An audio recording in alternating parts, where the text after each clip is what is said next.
বন্ধুরা, আমি মধুমিতা মধুস কিচেন থেকে আজকে তোমাদের একটা রান্না দেখাচ্ছি। এটা হলো চাটনি, জলপাইয়ের চাটনি। আমি কি করে করি সেটা তোমাদের দেখাচ্ছি। জলপাইটা ভালো করে ধুয়ে নিয়েছি, এবারে আমি প্রেসারে সেদ্ধ করে নেব।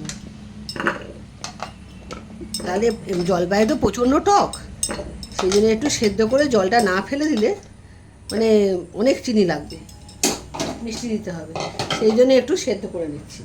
সেদ্ধ করে জলটা ফেলে দেবো, তারপরে রান্নাটা করব। 4-5টা সিটি মেরে দেবো, মেরলে সেদ্ধও হয়ে যাবে আর টকটাও বেরিয়ে যাবে।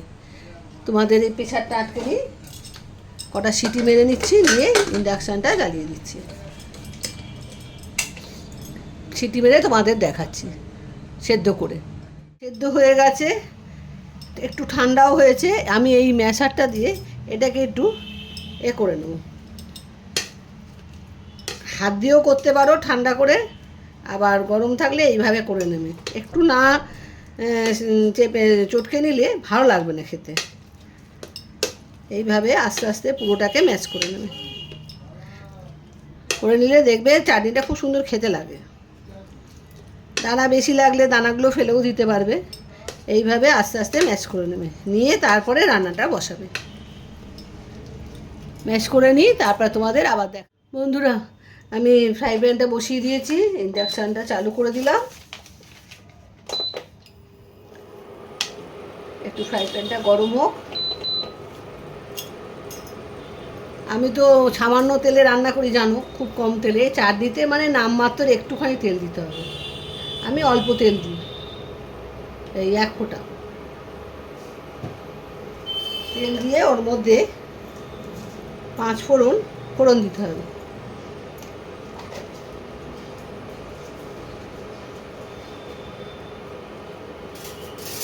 একটু গরম হোক 5 ফোড়নটা,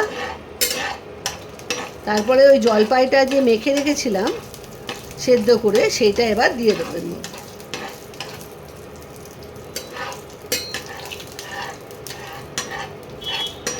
আমি কোনো কিছুতেই বেশি তেল দিই না, চাটনিতে তো খুবই কম তেল দিয়ে রান্না করি আমি। এই যে জলপাইটা মেখে রেখেছি, আর দানাগুলোকে বাদ দিয়ে দিয়েছি, কিন্তু দানাগুলো মুখে পড়লে বাজে লাগে খেতে, সেই দানাগুলো আমি করে দিয়েছি। এই ফোড়নটা দিয়ে সুন্দর গন্ধ বেরোচ্ছে, এবার আমি জলপাইটা দিয়ে দিলাম।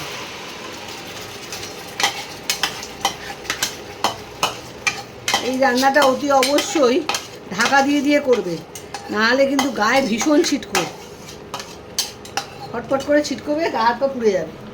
সবসময় ঢাকা দিয়ে তবে রান্না করবে। এটা একটু নাড়িয়ে নিই,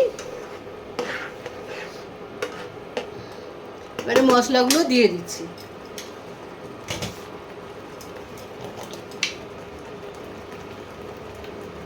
অল্প করে নুন দিলাম,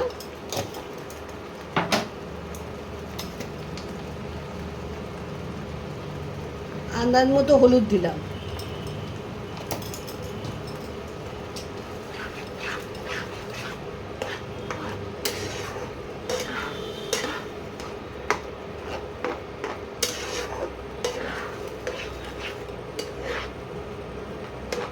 একটু ফুটুক, তারপরে চিনিটা দেবো। চিনি দিলেই ছিটকোতে আরম্ভ করবে, এখন অল্প ছিটকোচ্ছে, কিন্তু চিনি দিলেই ছিটকোতে আরম্ভ করবে। তোমরা যেরকম মিষ্টি খাও সেরকমই কিন্তু মিষ্টি দেবে। আমি 5 চামচ চিনি দিলাম, পরে যদি লাগে তাহলে দেবো, না হলে আর দেবো না। আর তোমরা যেরকম মিষ্টি খাও সেরকম দেবে। এই 5 চামচ দিয়ে দিলাম। এবার এটা ভালো করে মিশিয়ে এবার ঢাকা দিয়ে দিতে হবে। এখন আর খুলে রাখা যাবে না, খুলে রাখলেই কিন্তু ছ্যাঁকা খাবে। ঢাকা দেওয়া রইলো, ওই 5 মিনিট বাদে তোমাদের হয়ে গেছে। এ দেখো অনেকটা ঘন হয়ে গেছে। এবারে আমি এর মধ্যে একটু কিশমিশ দিয়ে দেবো, ধুয়ে নিয়েছি, ধুয়ে এই কিশমিশগুলো ছড়িয়ে দেবো। আর একটু নারকোল কুড়িয়ে রেখেছিলাম, সেই নারকোলটা দিয়ে দেবো। এগুলো দিলে খেতে খুব সুন্দর হয়।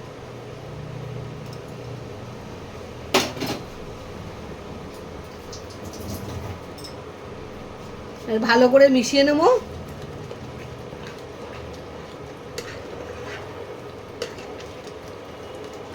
জলপাইয়ের চাটনি রেডি। একটু ফুটলেই নামিয়ে দিতে হবে। তো ঘন হয়ে গেছে, এটা আরও পরে আরও ঘন হয়ে যাবে ঠান্ডা হলে। এই দুটো নামাবার আগে দিতে হবে নারকোল আর কিশমিশ।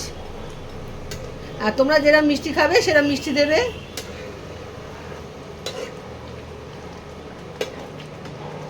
একবার এই জলপাইয়ের চাটনি এভাবে করে খেও, খুব ভালো লাগবে।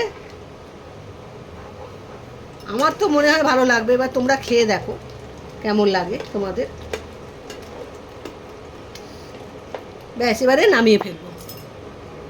নামিয়ে তোমাদের দেখা। জলপাইয়ের চাটনি রেডি।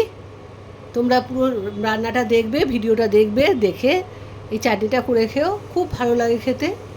আমি তো করি এভাবে, তোমরাও করে খেও।